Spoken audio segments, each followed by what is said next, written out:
Bom dia a todos. Estamos muito felizes em estar aqui hoje para apresentar o painel Brasil na Vitrine Global, Moda, Redes Sociais e Crescimento Internacional, onde vamos refletir sobre o papel da moda brasileira no cenário global, com foco em criatividade, estratégia e impacto. A moda vai além de tendências, é arte, é expressão e força de transformação social. Ela movimenta a economia, traduz culturas e cria comunidades. O Brasil tem se destacado muito nesse contexto, com marcas e criadores de conteúdo que conquistam o espaço internacional sem perder a originalidade e a conexão com suas raízes. Além disso, somos o 9º maior mercado de roupas e acessórios do mundo e lideramos a influência digital. É um espaço para celebrar conquistas e pensar nos próximos passos da moda brasileira no mundo. Então, por isso que a gente fez esse painel. Com muito orgulho, o painel será moderado por Júlia Neves, aluna do último ano de graduação em Administração de Empresas e Psicologia na Universidade Northeastern, e que foi reconhecida diversas vezes com prêmios de excelência acadêmica ao longo da sua trajetória. Na organização da Brasil Conference, a Júlia foi líder deste painel, buscando trazer visibilidade para a indústria da moda. Conduziu o time com maestria. Sua dedicação, determinação e comprometimento possibilitaram estarmos aqui hoje. Então, para isso, eu peço uma salva de palmas.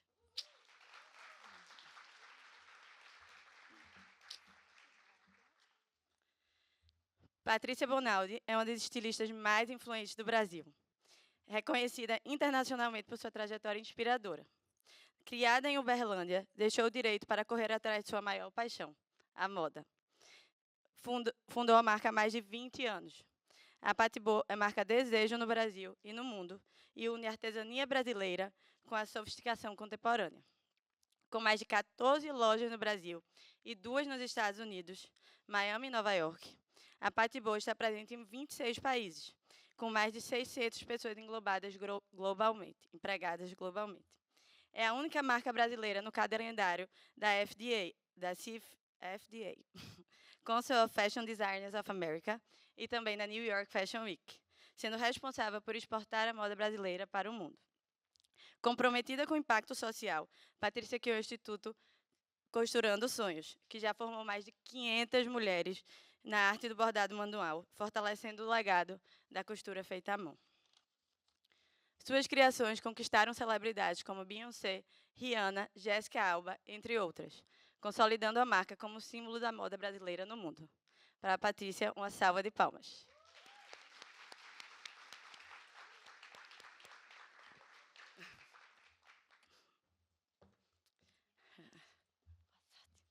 A Rachel Maia tem uma das trajetórias de maior destaque no mundo corporativo da indústria da moda. Ela foi CEO da Tiffany & Co., Pandora, Lacoste, entre outras marcas. Atualmente, é founder da CRM Consulting, empresa focada em impacto social e ambiental.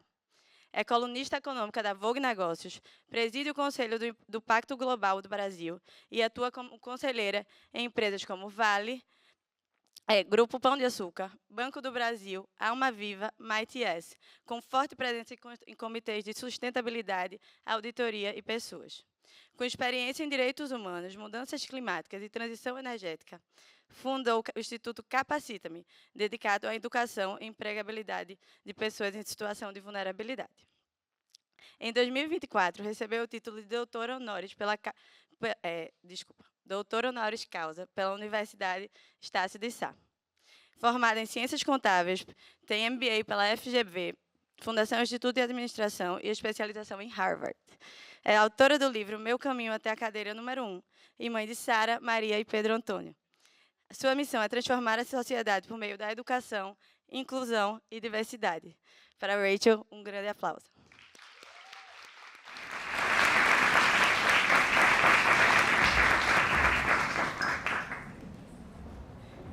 Camila Coutinho, uma das vozes mais influentes da moda e beleza no Brasil.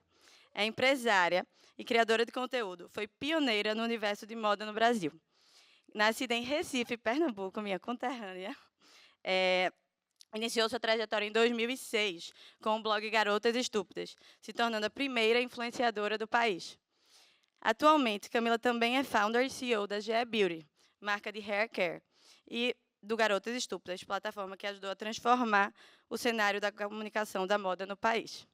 Reconhecida por seu compromisso social com responsabilidade, assinou em 2022 o Pacto Global da ONU e toca o projeto GE Formando Líderes, do qual sou fã.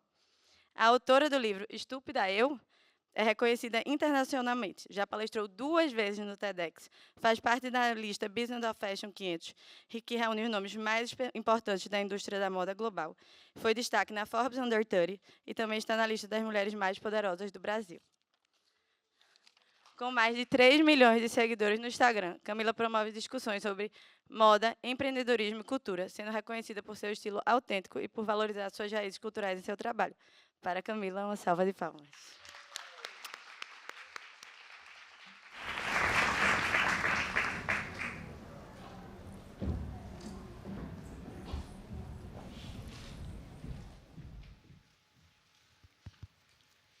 Bom dia, gente. É uma honra para mim ter a oportunidade de moderar esse painel. Foi um painel que a gente trabalhou muito nos últimos meses e ver tudo tomando forma e a sala cheia é um sentimento muito incrível. Eu queria hoje receber Patrícia, Rachel e Camila para o palco da Brasil Conference, 3 dos maiores nomes do universo da moda e do luxo do Brasil.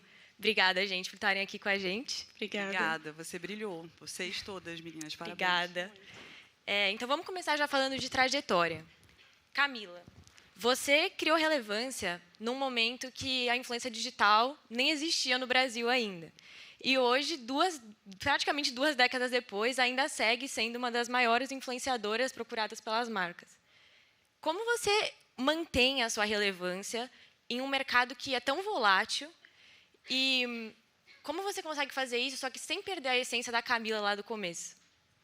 Gente, primeiro, bom dia. Obrigada a todo mundo aqui. Acho que é uma honra para todo mundo estar falando para esse público, nesse nível de qualidade. Enfim, obrigada. E respondendo a sua pergunta, eu acho que a resposta está no final. Eu acho que você saber de onde você está partindo, você conhecer o seu ponto de partida, o seu marco zero, é tão importante quanto a atualização. Então, você tem que saber de onde você está vindo, dos seus valores. Espera aí que eu vou fechar isso aqui. Um segundo. É assim, a gente faz ao vivo. Quebrou, então vamos no decote mesmo. A gente tem que saber de onde a gente está partindo. Então, para isso, a gente tem que se conhecer. Dedicar tempo a conhecer o que é o nosso cerne, os nossos valores, o que para a gente é inegociável. Então, a gente parte daí, mas a grande chave é você fazer uma combinação de humildade e de curiosidade sempre. Porque você nunca pode achar que você chegou em algum lugar, que você está lá e ninguém vai te tirar de lá. Então, essa sensibilidade para você absorver o seu entorno, ser curioso pelo outro, ser curioso pela lente que o outro vê a vida, é uma coisa muito importante, você se interessar e realmente ser um bom ouvinte. Então, acho que essa é a grande chave, que foi muito falada aqui também. A resiliência e a curiosidade pelo mundo é o que faz a gente se atualizar e se manter relevante ao longo dos anos. Né? Porque a pessoa que acha que já chegou em algum lugar ou que sabe tudo, isso sempre, acho que sempre foi uma coisa muito sedimentada, mas acho que com o mundo novo, essa coisa da inovação, de você se reinventar, sai do âmbito da internet e está em todos os segmentos. Então, eu acho que é isso. Essa combinação de você conhecer o seu ponto de partida e nunca deixar de ser curioso pela vida do outro é a chave para você se atualizando em qualquer mercado. Perfeito.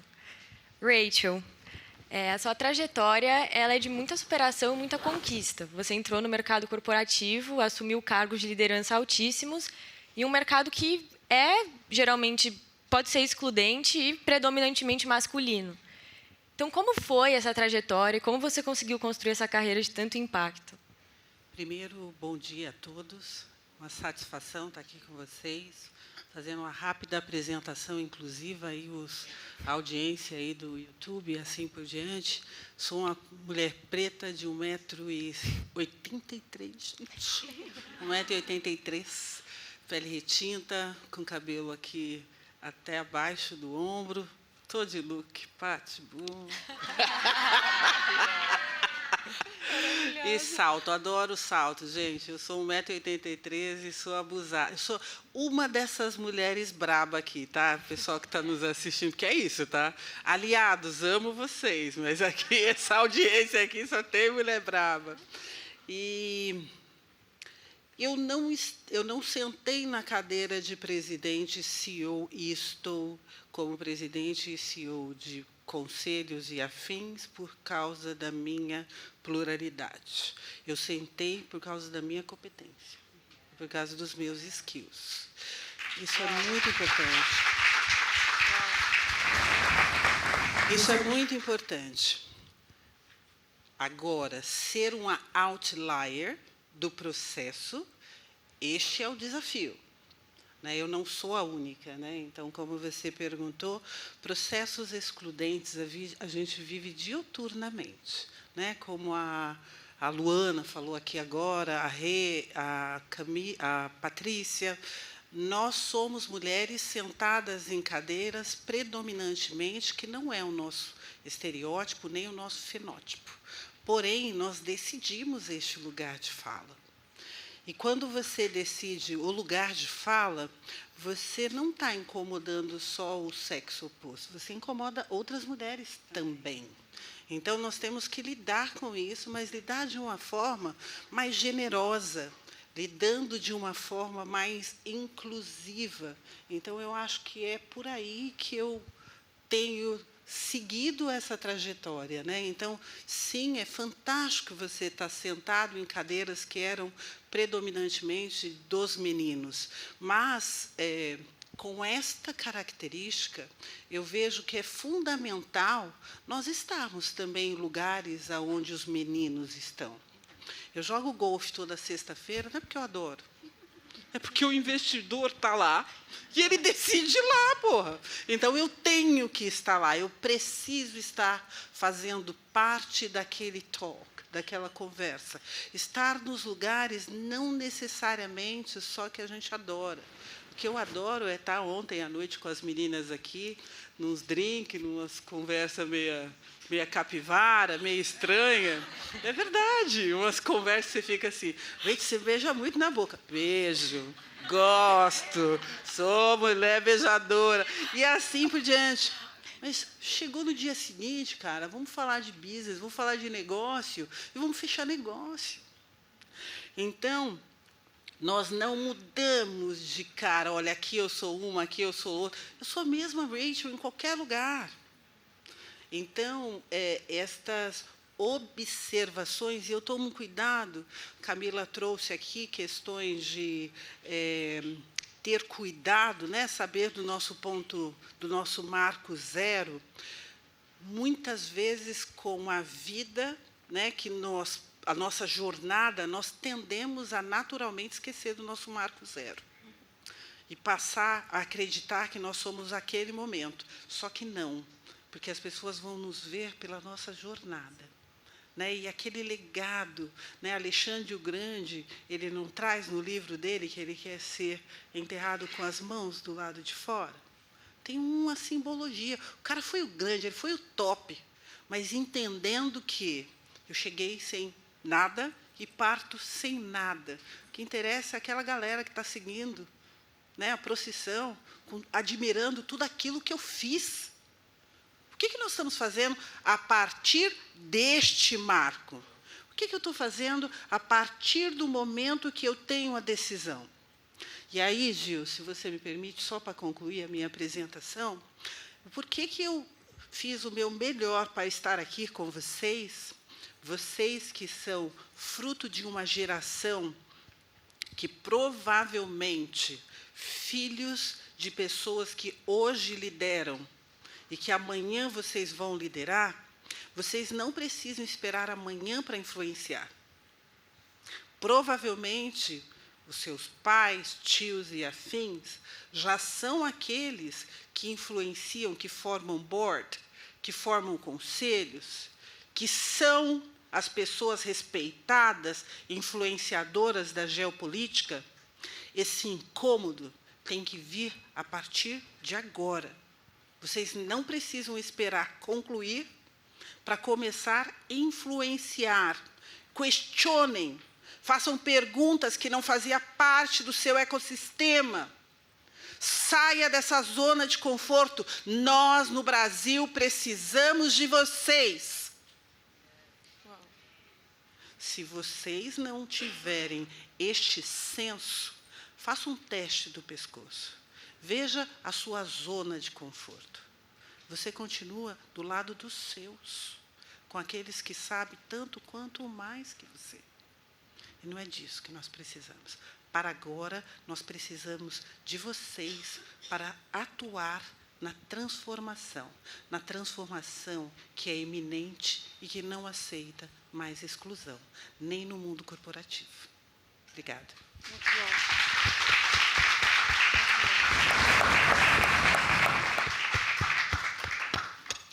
Patrícia, você estudou patologia clínica e direito antes de entrar no mundo da moda. Sim. Eu queria saber um pouco mais. Transição de carreira é um assunto que é muito predominante no ambiente que a gente está, principalmente entre os alunos. Como foi isso para você? Como você criou coragem de seguir a sua paixão pela moda, vindo de uma área que é tão tradicional como a da advocacia? Sim. Bom, também quero agradecer a oportunidade de estar aqui. Todo o esforço, Júlia, que você tem feito, maravilhosa, uma menina muito dedicada, Obrigada. Inspiradora também. Obrigada a todos que estão aqui nos assistindo. Bom, falando um pouco da minha história aí, né, começando, eu sempre achei que eu queria ser médica, tenho esse desejo de cuidar, é uma coisa nata em mim. Toda vez que eu vejo alguém doente, eu já dou um remédio, alguma coisa, então achei, vou ser médica. E sempre fui uma nerd também na escola, me formei em patologia clínica muito cedo. E aí, quando eu fiz estágio, eu comecei a me envolver com os pacientes e eu descobri que talvez eu sofreria demais naquela profissão. E aí decidi fazer direito, que também já era um outro desejo. O que eu quero dizer com isso é que até passa um pouco pelo que vocês falaram, que é o quanto a gente é múltiplo, né? E eu acho que não sei da onde a gente foi condicionado a achar que a gente tem que seguir um único caminho para o resto da nossa vida e que está tudo determinado daquela forma e você não tem saída. E eu nunca pensei dessa forma. Eu sou uma pessoa muito livre nas minhas decisões e eu tive o privilégio de ter essa consciência muito cedo. Então, eu fui tomando essas decisões com tranquilidade, assim, eu não tinha tanto medo. Agora, quando foi para largar o direito, já foi uma coisa mais difícil, porque o direito era aquela promessa assim eu vim de uma família muito humilde, então a faculdade era a minha saída, a escola era a minha saída, então largar o direito era, em relação à moda, era tipo uma encruzilhada. E eu tive apoio na época de pessoas que me deram apoio e falaram, não, a moda é o seu caminho, é onde você vai brilhar. E felizmente eu tomei essa decisão. Acho que a minha maior mensagem em relação a isso é que não existe um caminho pré-determinado, que você sempre vai ter escolhas em qualquer momento da sua vida, desde que você esteja muito apaixonado e disposto a se envolver num projeto, como eu estou até hoje na moda, acho que foi a melhor escolha. E agora, seguindo ainda na sua trajetória, mas falando de Patibô. Hoje em dia, a Patibô está presente em 26 países, tem mais de 350 pontos de venda pelo mundo. Qual foi a fase mais desafiadora na construção da Patibô, tanto como mercado nacional quanto internacional? Então, como funciona a entrada no mercado americano, as diferenças entre um e outro, e o que isso significa para você hoje em dia? Uau, muitas perguntas aí, vou voltar. Bom, a fase mais desafiadora, sempre que eu escuto essa pergunta, eu falo, é a próxima. Porque empreender, né, todos aqui devem imaginar e sentir o que é isso na pele. É constante desafio. A moda, ela dá uma disfarçada, porque para fora é muito glamuroso, né? Então, parece que está tudo bem, parece que está tudo perfeito. E, pelo contrário, é uma indústria desafiadora. No Brasil, ainda não é uma coisa tão madura, ainda está amadurecendo. Então, o dia mais desafiador é sempre o próximo desafio, respondendo essa pergunta. Mas passando por inúmeros desafios que, para mim, eu destacaria gestão de pessoas. Eu não estudei para administrar pessoas, eu não fiz psicologia antes, então eu não tive esse preparo, eu aprendi fazendo. Então, se eu pudesse voltar no tempo, hoje, eu teria uma estrutura de RH muito, assim, como prioridade no meu dia 1. Eu acho que eu aprendi isso tarde e eu aconselharia as pessoas a pensar nisso no primeiro dia, porque um negócio é feito de pessoas, entre pessoas, para pessoas. Então, eu acho que pessoas em primeiro lugar. Então, acho que falando de desafio, esse seria assim. E eu acho que esse desafio ele não termina, né? Ele é constante. Falando de internacionalização e da minha saída, né, da parte não saída, mas a expansão da parte boa do Brasil, Estados Unidos, eu acho assim que a gente está construindo uma coisa realmente fora da curva. Eu tenho muito orgulho de estar fazendo isso, principalmente de onde eu vim, né? A Camila falando muito isso, eu tenho esse mesmo sentimento. Eu amo a minha história, eu amo a minha trajetória, não no lugar de coitadismo, mas num lugar de força mesmo. Tipo, eu adoro a minha história. Ela poderia ser outra, mas é essa que eu gosto e que eu aprecio. Então, vindo de lá, né, de Uberlândia, que é onde eu ainda produzo as minhas roupas, boa parte do que eu faço é feito lá. Tenho orgulho de levar essa marca dessa maneira, então a forma como a gente defende a parte boa aqui é olhando para as origens, de onde a gente saiu, e, na verdade, ainda estou, porque a minha escola de bordadeiras é lá, a maior parte da produção é lá. Então, eu acho que sair do Brasil não significa exportar uma marca, não significa falar esse capítulo acabou. Pelo contrário, a gente achou uma maneira de contar essa história aqui fora e trazer isso como um grande valor. Então, acho que a parte boa aqui hoje, ela traz as origens, ela conta das origens, e tenho muito orgulho do que a gente está fazendo. Demais. Espetacular. Espetacular. Posso pegar um gancho aqui? Oi? Posso pegar um gancho? Claro. Ah, beleza. Sim, sou faladeira. Quando a gente fala de aproveitar a origem, é muito importante. É entender numa sacada aqui do que a Paty está falando versus com essa audiência. Porque, senão, é uma palestra que nós estamos fazendo para vir aqui, bonito, e muito bem, obrigado, vou embora, tchau. Não é a responsabilidade que nós estamos aqui. É partindo desse princípio, né, onde a Paty traz a responsabilidade que nós temos para o nosso país, porque nós temos a responsabilidade para o nosso país, e entender como nós vamos fazer desta informação reverberar, juntamente com aquilo que nós não temos e vocês têm, porque, né, a educação ela é dinâmica, ela traz inovações diuturnamente. Então, com a informação que vem da Paty, com tudo isso da moda, do varejo, que representa muitíssimo no mundo, porque ele emprega muito, ele traz muitas questões, no caso do luxo, muitas questões que nós estamos reavaliando, que nós queremos fazer que seja um luxo inclusivo, que nós queremos fazer com que a moda tenha este olhar para além do layer que ela passa e ocupa, e que seja uma moda sustentável. Aí, quando eu falo da moda sustentável, é para além do simplesmente trocar a roupa. É para além do ser consciente com aquilo que você está fazendo com a roupa. Essa moda internacional aqui é onde se preocupa que 82,1% dos lixões são feitos de vestuário. Nós temos que nos preocupar.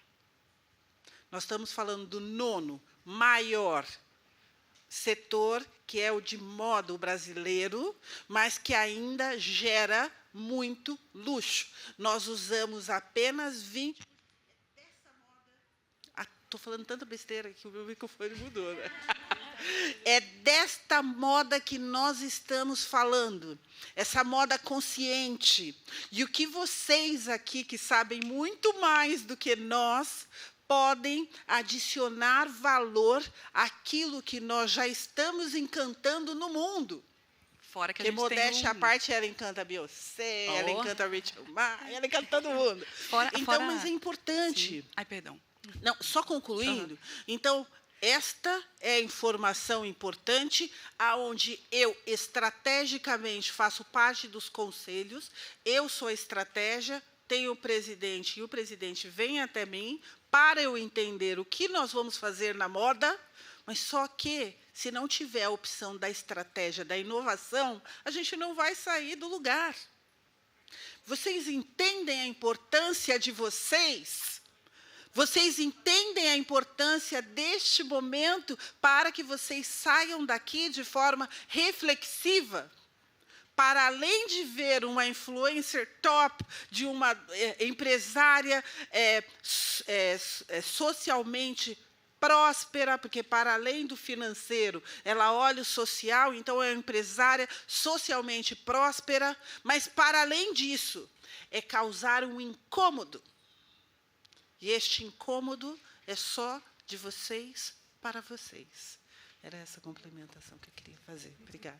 Camila. O que eu ia dizer é só que, além de tudo, o brasileiro, além de tudo isso que a gente falou, o brasileiro tem um molho, né? Porque, além da criatividade e do conhecimento, a gente se comunica muito bem.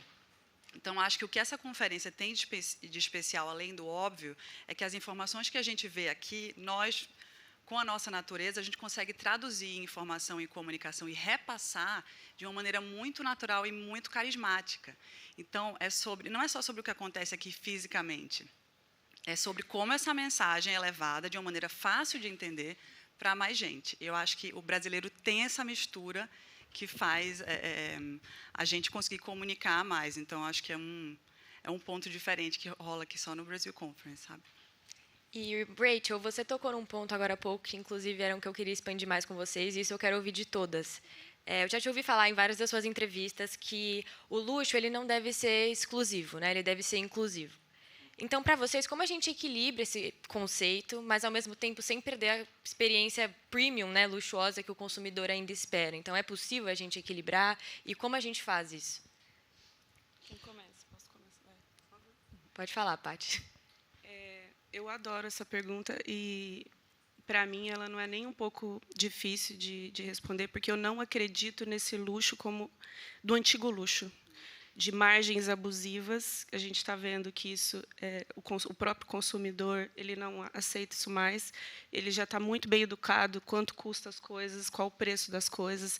E antigamente as pessoas não tinham muito essa ideia, então qualquer marca passava uma ideia de valor, você comprava como se aquilo fosse o máximo, ia lá, né, bobinho, e pagava preços absurdos. Hoje eu acho que isso está sendo muito questionado e eu acredito, o luxo para mim ele tem outro sentido. Ele tem o sentido de percepção de valor.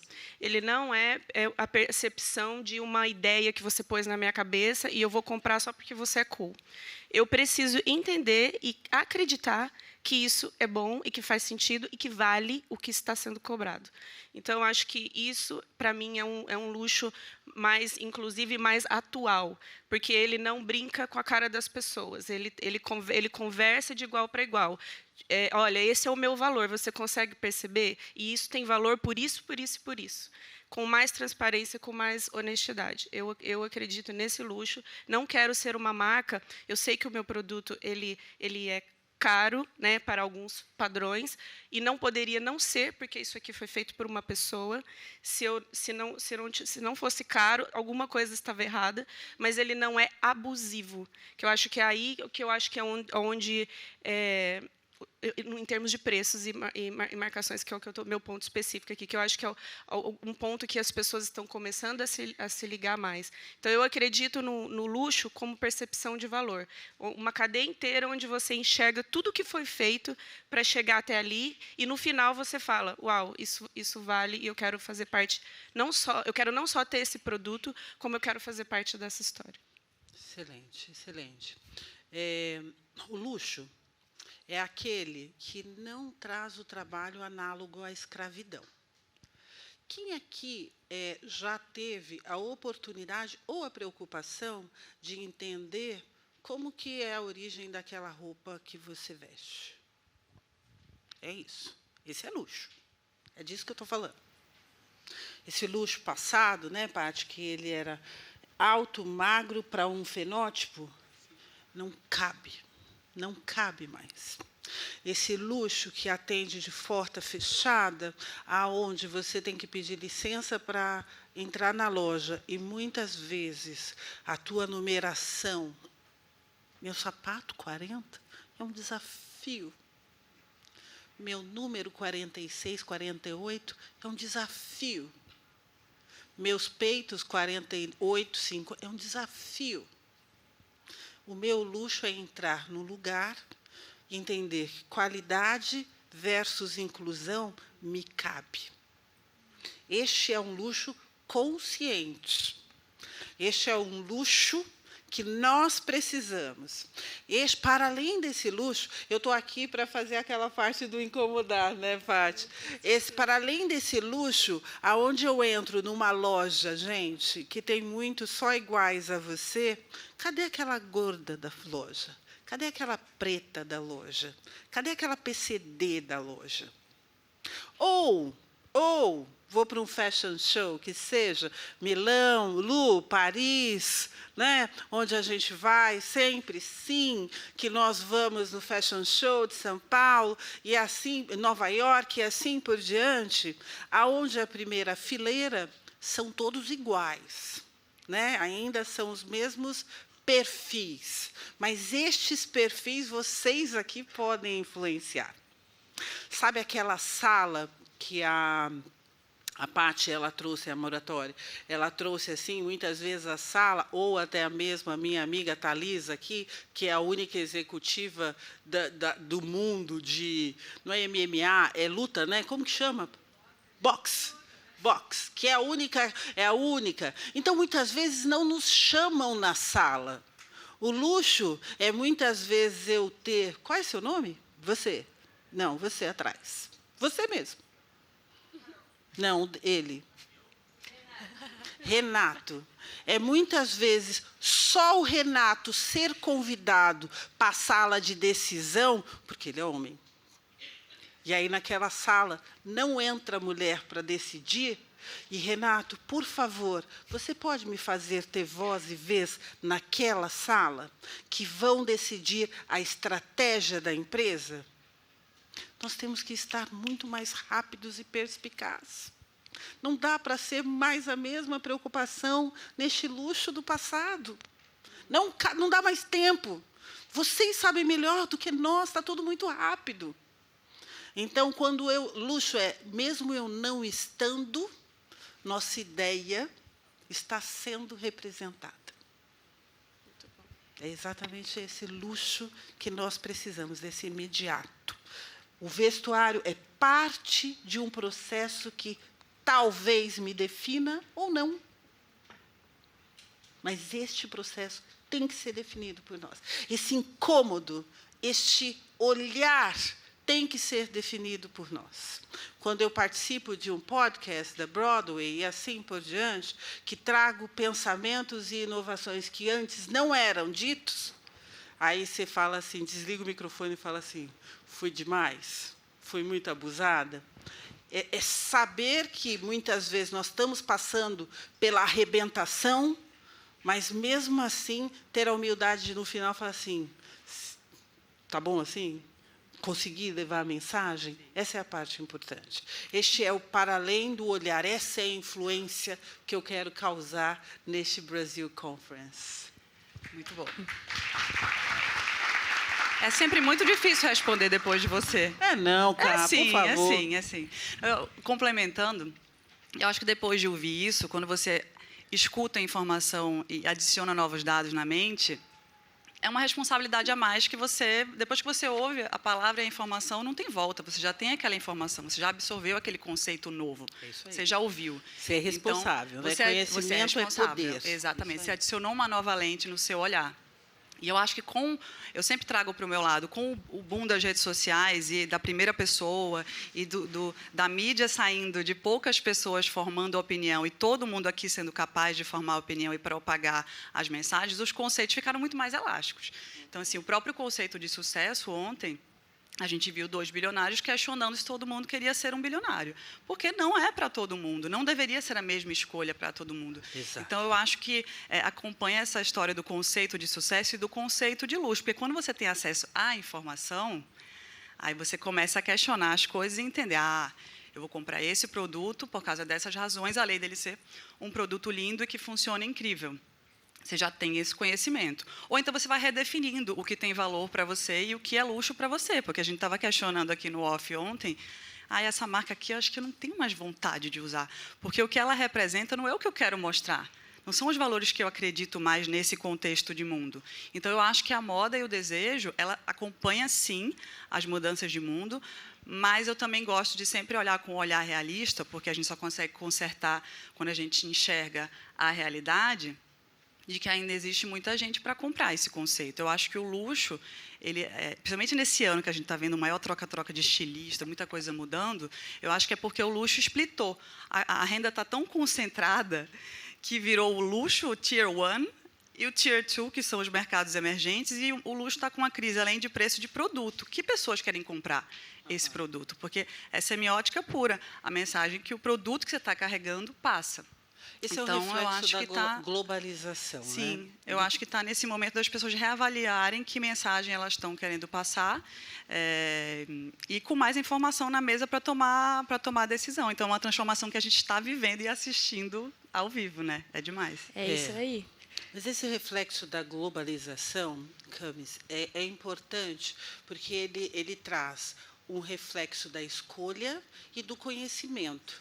Né? Então, muitas vezes, nós não estamos preparados para ser excluído daquelas rodinhas que nós estávamos acostumados.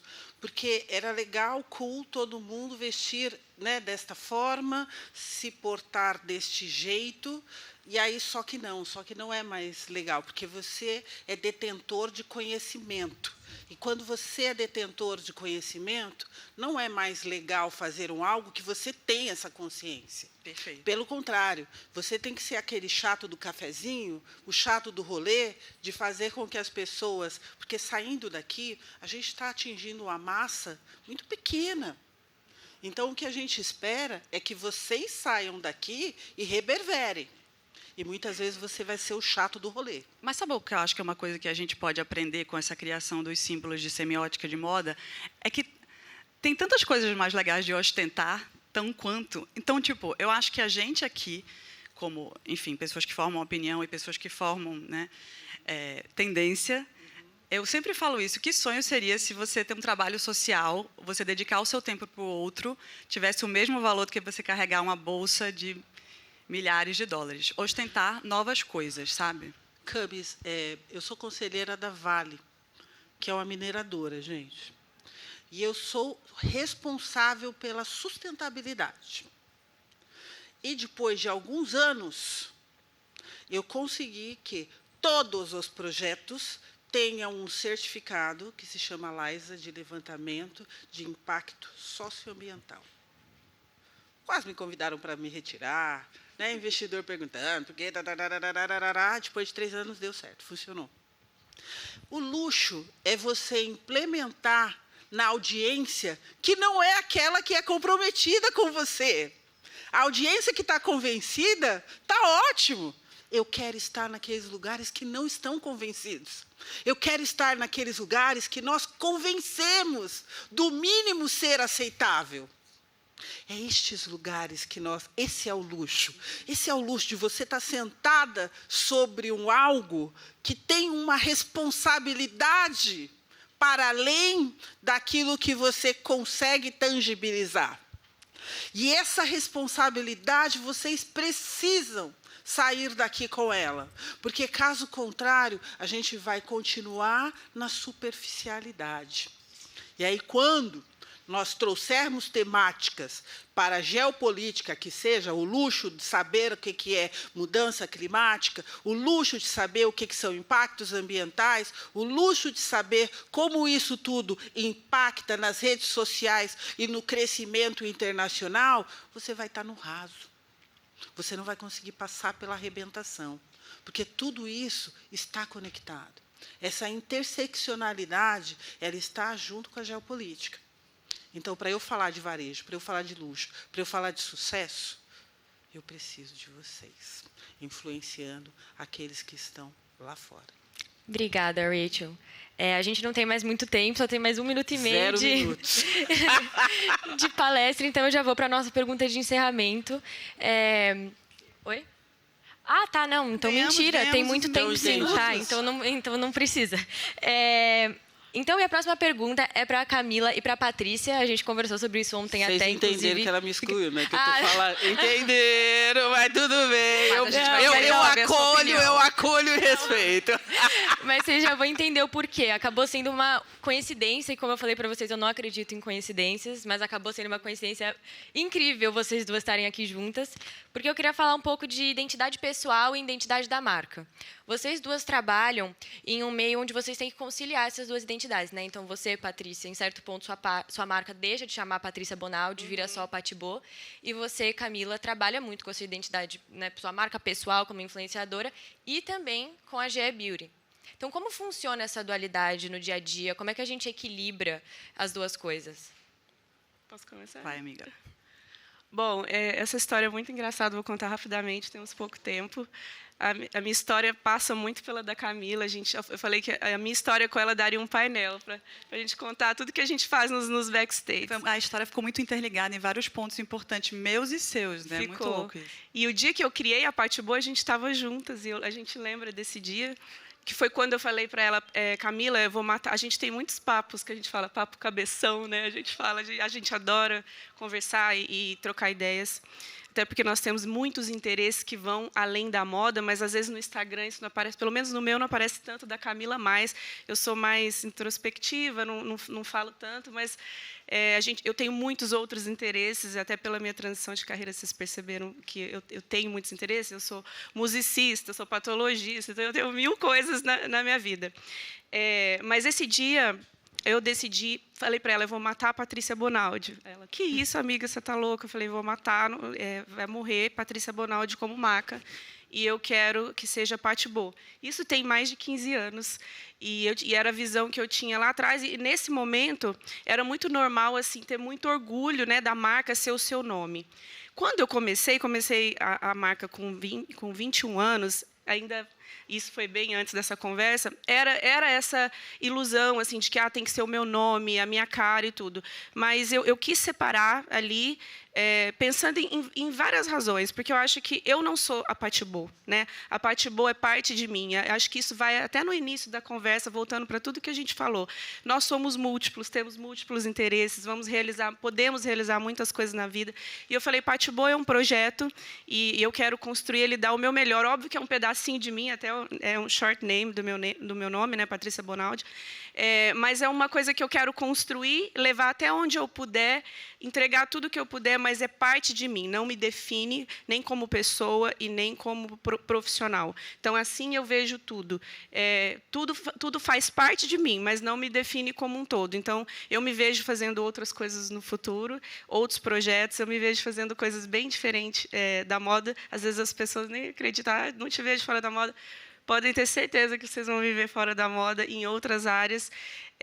Mas quero ter esse compromisso, falei para a Camila ontem com a Patibô, que é levar ela onde ela puder estar, ocupar os lugares que ela puder ocupar, né? Ela, a marca Patibô. Esse é o meu compromisso, mas sem deixar jamais que isso me defina ou me enclausure como, tipo, isso é você, e se isso der errado, você deu errado, se der certo, você é demais. Eu tento separar um pouco as duas coisas e para que isso não me trave, nem seque outros projetos e outras iniciativas. Demais. Eu acho que do meu lado eu tive um empurrãozinho do destino, assim, de estar um pouco de fora, porque quando eu comecei há 18 anos atrás, gente, ninguém sabia nem o que era blog, nem eu direito. Eu queria ser estilista, o meu sonho era ser o Alexandre Herkovitch, né, daquela imagem do estilista. Assim, você não existe ainda, senão eu ia querer ser você. Mas aí eu criei o Garotas Estúpidas, e com esse nome, acho que dá para imaginar que não era uma coisa que era uma brincadeira, era um hobby ali do lado da minha profissão de estilista, quando não existia o Instagram. Então, naturalmente, eu não fui primeira pessoa. Eu comecei escrevendo como um veículo, que ninguém sabia qual era a minha cara, e depois, quando surgiu o Instagram, eu comecei a perceber que era o momento da primeira pessoa e da marca pessoal. Então, eu criei a minha conta lá, e criei a conta do Garotas Estúpidas e dividi em 2 produtos. Então, eu tinha um veículo e eu agora era uma persona.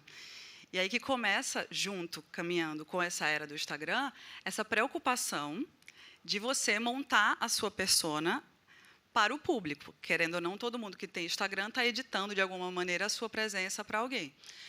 Então, teve essa era ali que bombou por muito tempo, um pouco mais plástica, um pouco mais de imagem, porque o Instagram era reduzido a foto, até que vem o vídeo. E se adiciona uma nova camada de complexidade no que você pode mostrar. Então, acho que eu fiquei por muito tempo ali, combinando Garotas Estúpidas com a minha persona, até que me veio essa vontade de empreender, tem 5 anos, e eu lancei a GE Beauty, que é uma marca de cuidados com cabelo customizável, e que não tinha como eu ser a cara dessa marca, não só por motivos estratégicos, mas por motivos conceituais, porque o Brasil é o país mais diverso do mundo, em termos capilares também. Então, não tinha como eu simbolizar a marca com o meu tipo de pele e o meu tipo de cabelo. Então, essa estratégia de ir um pouco para trás e deixar a marca performar e não ter o meu nome também, passa muito por isso, sobre ser uma marca diversa e oferecer produtos para todos os tipos de cabelo. Então, eu acho que hoje em dia a gente tem os 3 produtos que trabalham juntos, né? O Garotas Estúpidas, Camila Coutinho e GE Beauty, mas dentro do mesmo guarda-chuva de valores, que são os meus valores pessoais, que a gente traduz em veículo, em personalidade e em marca. Então, volta para a primeira resposta, né? O ponto de partida, que é a nossa vivência, ela é formada pelos nossos valores e pelas nossas experiências, né? O que a gente vai angariando ao longo do nosso caminho. Então, a gente vai sempre adicionando novas camadas e novos pontos.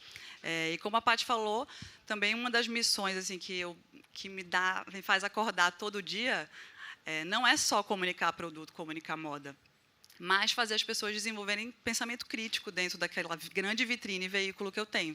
Então, eu tento passar sempre também conteúdos que façam as pessoas desbloquearem ou pensarem diferente, para que elas cheguem mais longe através do conhecimento também, né?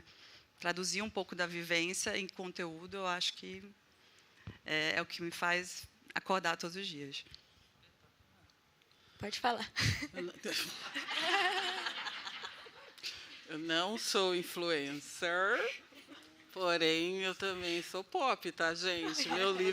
Meu livro é best-seller. Sou amigo da Tabata, sou amigo da Luana Janot, entendeu? Eu tenho minhas influencers, né, Lu? É isso, pô. Poxa vida, é isso, né, Tabata? Sou amigo da Adriana, da Feira Preta. Vocês já passearam por algumas redes de coisas brasileiras? Tá, não. Tá, Adriana.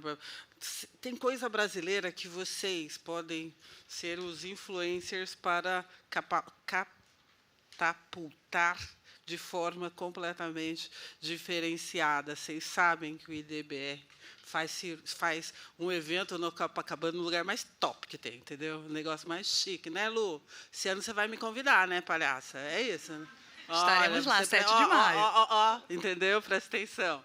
Gente, tem muita coisa bacana, mas dessa influência. E eu acho que essa influência leva, por exemplo, eu acabei de voltar da África, lancei o meu livro lá, este que foi best-seller no Brasil, acabei de lançar em Angola, estou lançando em Marrocos, Moçambique e Gana.